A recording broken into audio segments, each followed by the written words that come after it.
War of the Worlds by H.G. Wells. Book 1, Chapter 14, In London. My younger brother was in London when the Martians fell at Woking. He was a medical student working for an imminent examination, and he heard nothing of the arrival until Saturday morning. The morning papers on Saturday contained, in addition to lengthy special articles on the planet Mars, on life in the planets, and so forth, a brief and vaguely worded telegram, all the more striking for its brevity. The Martians, alarmed by the approach of a crowd, had killed a number of people with a quick-firing gun, so the story ran. The telegram concluded with the words, "Formidable as they seem to be, the Martians have not moved from the pit into which they have fallen, and indeed seem incapable of doing so. Probably this is due to the relative strength of the Earth's gravitational energy." On that last text their leader writer expanded very comfortingly. Of course, all the students in the crammer's biology class, to which my brother went that day, were intensely interested, but there were no signs of any unusual excitement in the streets. The afternoon papers puffed scraps of news under big headlines. They had nothing to tell beyond the movements of troops about the Common and the burning of the pine woods between Woking and Weybridge until 8. Then the St. James's Gazette, in an extra special edition, announced the bare fact of the interruption of telegraphic communication. This was thought to be due to the falling of burning pine trees across the line. Nothing more of the fighting was known that night, the night of my drive to Leatherhead and back. My brother felt no anxiety about us, as he knew from the description in the papers that the cylinder was a good 2 miles from my house. He made up his mind to run down that night to me, in order, as he says, to see the things before they were killed. He dispatched a telegram which never reached me about 4 o'clock, and spent the evening at a music hall. In London also, on Saturday night, there was a thunderstorm, and my brother reached Waterloo in a cab. On the platform from which the midnight train usually starts, he learned, after some waiting, that an accident prevented trains from reaching Woking that night. The nature of the accident he could not ascertain. Indeed, the railway authorities did not clearly know at that time. There was very little excitement in the station, as the officials, failing to realise that anything further than a breakdown between Byfleet and Woking Junction had occurred, were running the theatre trains which usually pass through Woking round by Virginia Water or Guildford. They were busy making the necessary arrangements to alter the routes of the Southampton and Portsmouth Sunday League excursions. A nocturnal newspaper reporter, mistaking my brother for the traffic manager, to whom he bears a slight resemblance, waylaid and tried to interview him. Few people, excepting the railway officials, connected the breakdown with the Martians. I have read, in another account of these events, that on Sunday morning all London was electrified by the news from Woking. As a matter of fact, there was nothing to justify that very extravagant phrase. Plenty of Londoners did not hear of the Martians until the panic of Monday morning. Those who did took some time to realise all that the hastily worded telegrams in the Sunday papers conveyed. The majority of people in London do not read Sunday papers. The habit of personal security, moreover, is so deeply fixed in the Londoner's mind, and startling intelligence so much a matter of course in the papers, that they could read without any personal tremors. About 7 o'clock last night the Martians came out of the cylinder, and, having moved about under an armour of metallic shields, have completely wrecked Woking Station with the adjacent houses, and massacred an entire battalion of the Cardigan Regiment. No details are known. Maxims have been absolutely useless against their armour. The field guns have been disabled by them. Flying hussars have been galloping into Chertsey. The Martians appear to be moving slowly towards Chertsey or Windsor. Great anxiety prevails in West Surrey, and earthworks are being thrown up to check the advance Londonward. That was how the Sunday Sun put it, and a clever and remarkably prompt handbook article in the Referee compared the affair to a menagerie suddenly let loose in a village. No one in London knew positively of the nature of the armoured Martians, and there was still a fixed idea that these monsters must be sluggish, crawling, creeping painfully. Such expressions occurred in almost all the earlier reports. None of the telegrams could have been written by an eyewitness of their advance. The Sunday papers printed separate editions as further news came to hand, some even in default of it. But there was particularly nothing more to tell people until late in the afternoon, when the authorities gave the press agencies the news in their possession. It was stated that people of Walton and Weybridge and all the district were pouring along the roads Londonward, and that was all. My brother went to church at the Foundling Hospital in the morning, still in ignorance of what had happened on the previous night. There he heard allusions made to the invasion, and a special prayer for peace. Coming out, he brought a referee. He became alarmed at the news in this, and went again to Waterloo Station to find out if communication were restored. The omnibuses, carriages, cyclists, and innumerable people walking in their best clothes seemed scarcely affected by the strange intelligence that the news vendors were disseminating. People were interested, or, if alarmed, alarmed only on account of the local residents. At the station he heard for the first time that the Windsor and Chertsey lines were now interrupted. The porters told him that several remarkable telegrams had been received in the morning from Byfleet and Chertsey stations, but that these had abruptly ceased. My brother could get very little precise detail out of them. "There's fighting going on about Weybridge," was the extent of their information. The train service was now very much disorganised. Quite a number of people who had been expecting friends from places on the South Western network were standing about the station. One grey-headed old gentleman came and abused the South Western Company bitterly to my brother. "It wants showing up," he said. One or two trains came in from Richmond, Putney and Kingston, containing people who had gone for a day's boating and found the locks closed, and a feeling of panic in the air. A man in a blue and white blazer addressed my brother, full of strange tidings. "There's hosts of people driving into Kingston in traps and carts and things, with boxes of valuables and all that," he said. "They come from Moseley and Weybridge and Walton, and they say there's been guns heard at Chertsey, heavy firing, and mounted soldiers have told them to get off at once because the Martians are coming. We heard guns firing at Hampton Court Station, but we thought it was thunder. What the dickens does it all mean? The Martians can't get out of their pit, can they?" My brother could not tell him.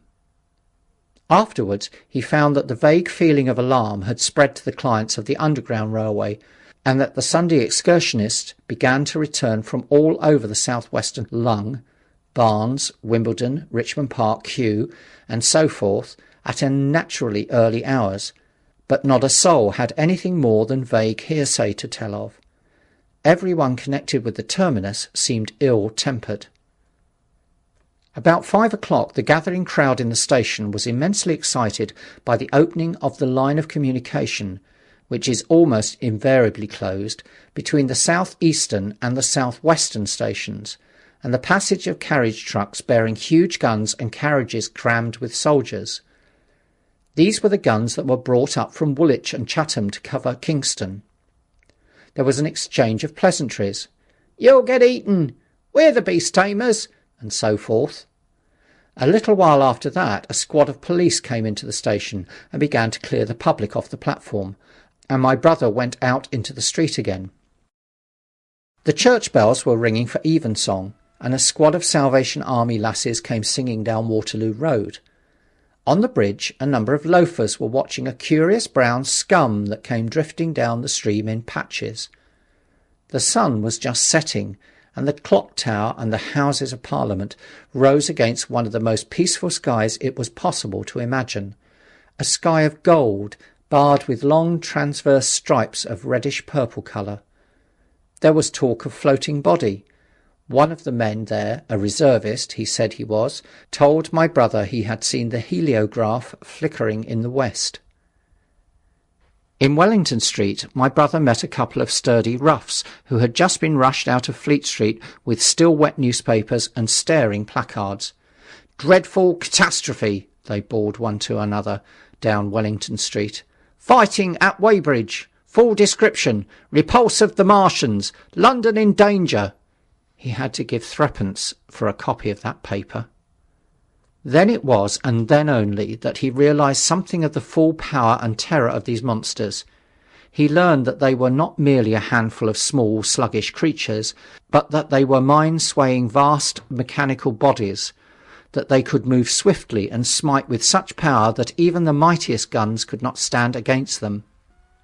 They were described as vast spider-like machines, nearly 100 feet high, capable of the speed of an express train and able to shoot out a beam of intense heat. Masked batteries, chiefly of field guns, had been planted in the country about Horsell Common, and especially between the Woking district and London. 5 of the machines had been seen moving towards the Thames, and one, by a happy chance, had been destroyed. In the other cases the shells had missed, and the batteries had been at once annihilated by the heat rays. Heavy losses of soldiers were mentioned, but the tone of the dispatch was optimistic. The Martians had been repulsed. They were not invulnerable. They had retreated to their triangle of cylinders again in the circle about Woking. Signallers with heliographs were pushing forward upon them from all sides. Guns were in rapid transit from Windsor, Portsmouth, Aldershot, Woolwich, even from the north, among others long wire guns of 95 tons from Woolwich. Altogether 116 were in position or being hastily placed, chiefly covering London. Never before in England had there been such a vast or rapid concentration of military material. Any further cylinders that fell, it was hoped, could be destroyed at once by high explosives, which were being rapidly manufactured and distributed. No doubt, ran the report, the situation was of the strangest and gravest description, but the public was exhorted to avoid and discourage panic. No doubt the Martians were strange and terrible in the extreme, but at the outside there could not be more than 20 of them against our millions. The authorities had reason to suppose, from the size of the cylinders, that at the outside there could not be more than 5 in each cylinder, 15 altogether, and one at least was disposed of, perhaps more. The public would be fairly warned of the approach of danger, and elaborate measures were being taken for the protection of the people in the threatened southwestern suburbs. And so, with reiterated assurances of the safety in London and the ability of the authorities to cope with the difficulty, this quasi-proclamation closed. This was printed in enormous type on paper so fresh that it was still wet, and there had been no time to add a word of comment. It was curious, my brother said, to see how ruthlessly the usual contents of the paper had been hacked and taken out to give this place.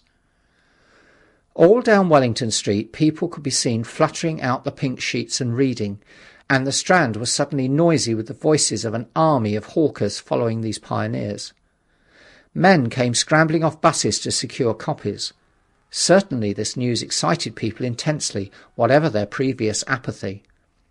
The shutters of a map shop in the Strand were being taken down, my brother said, and a man in his Sunday raiment, lemon-yellow gloves even, was visible inside the window, hastily fastening maps of Surrey to the glass.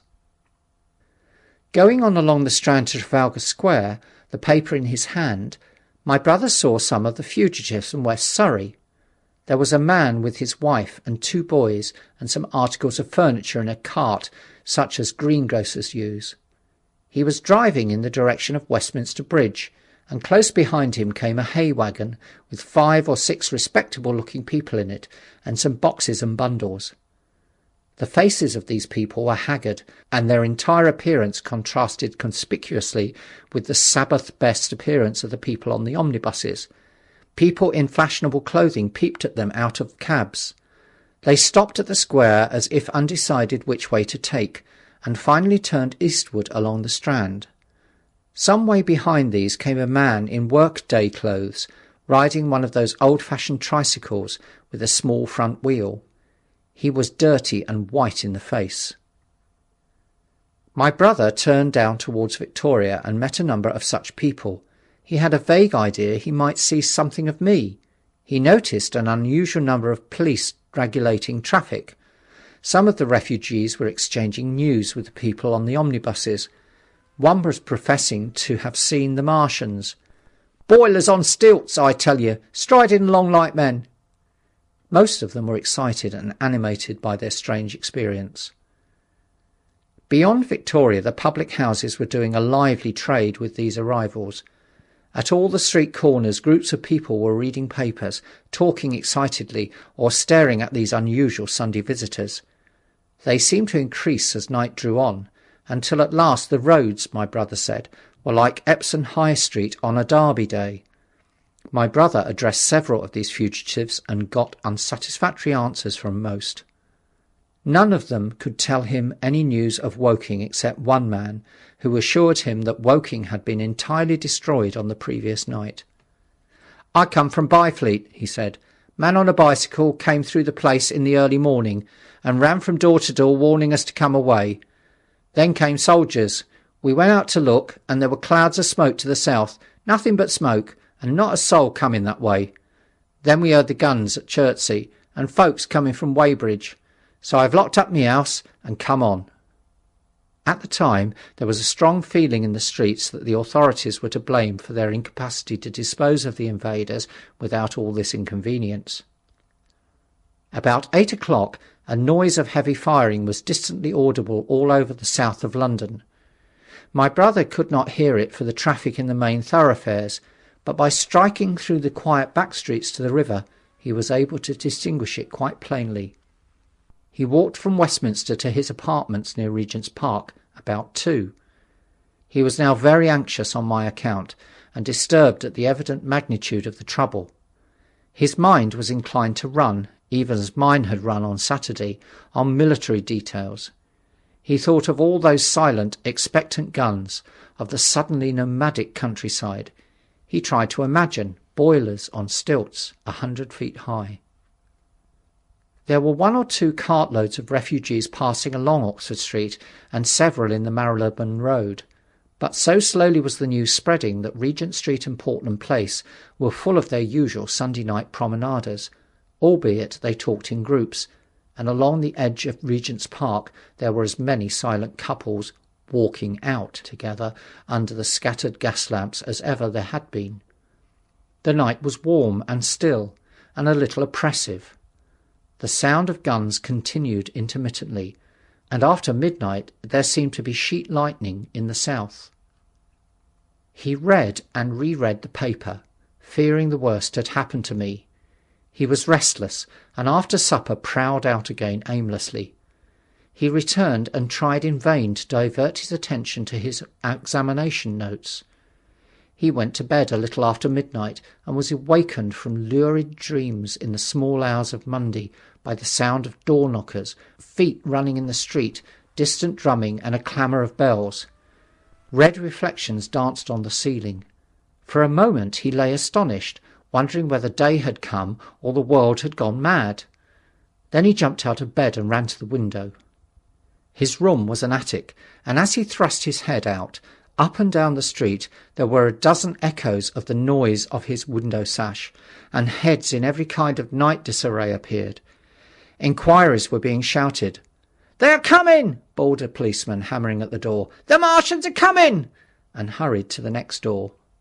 The sound of drumming and trumpeting came from the Albany Street barracks, and every church within earshot was hard at work killing sleep with a vehement, disorderly tocsin. There was a noise of doors opening, and window after window in the houses opposite flashed from darkness into yellow illumination. Up the street came galloping a closed carriage, bursting abruptly into noise at the corner, rising into a clattering climax under the window, and dying away slowly in the distance. Close on the rear of this came a couple of cabs, the forerunners of a long procession of flying vehicles, going for the most part to Chalk Farm Station, where the North Western special trains were loading up, instead of coming down the gradient into Euston. For a long time my brother stared out of the window in blank astonishment, watching the policemen hammering at door after door and delivering their incomprehensible message.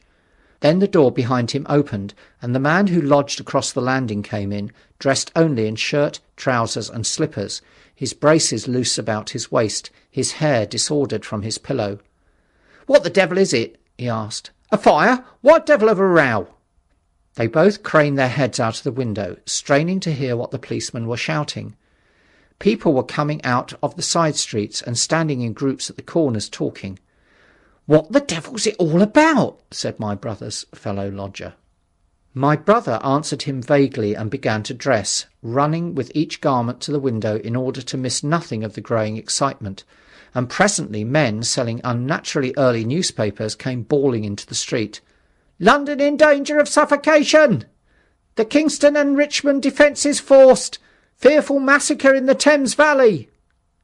And all about him, in the rooms below, in the houses on each side and across the road, and behind in the park terraces, and in the 100 other streets of that part of Marylebone, and the Westbourne Park district and St Pancras, and westward and northward in Kilburn and St John's Wood and Hampstead, and eastward in Shoreditch and Highbury and Haggerton and Hoxton, and indeed through all the vastness of London from Ealing to East Ham, people were rubbing their eyes and opening windows to stare out and ask aimless questions, dressing hastily as the first breath of the coming storm of fear blew through the streets. It was the dawn of the Great Panic. London, which had gone to bed on Sunday night oblivious and inert, was awakened in the small hours of Monday morning to a vivid sense of danger. Unable from his window to learn what was happening, my brother went down and out into the street, just as the sky between the parapets of the houses grew pink with the early dawn. The flying people on foot and in vehicles grew more numerous every moment. "Black smoke!" he heard people crying, and again, "Black smoke!" The contagion of such an unanimous fear was inevitable. As my brother hesitated on the doorstep, he saw another news vendor approaching and got a paper forthwith. The man was running away with the rest and selling his papers for $1 each as he ran, a grotesque mingling of profit and panic. And from this paper my brother read that catastrophic dispatch of the Commander-in-Chief. "The Martians are able to discharge enormous clouds of a black and poisonous vapour by means of rockets. They have smothered our batteries, destroyed Richmond, Kingston and Wimbledon, and are advancing slowly towards London, destroying everything on the way. It is impossible to stop them. There is no safety from the black smoke but in instant flight." That was all, but it was enough. The whole population of the great 6 million city was stirring, slipping, running. Presently it would be pouring en masse northward. "Black smoke!" the voices cried. "Fire!" The bells of the neighbouring church made a jangling tumult. A cart, carelessly driven, smashed, amid shrieks and curses, against the water trough up the street. Sickly yellow lights went to and fro in the houses, and some of the passing cabs flaunted unextinguished lamps. And overhead the dawn was growing brighter, clear and steady and calm. He heard footsteps running to and fro in the rooms, and up and down stairs behind him. His landlady came into the door, loosely wrapped in a dressing-gown and shawl. Her husband followed, ejaculating. As my brother began to realise the import of all these things, he turned hastily to his own room, put all his available money, some £10 altogether, into his pockets, and went out again into the streets. End of chapter 14.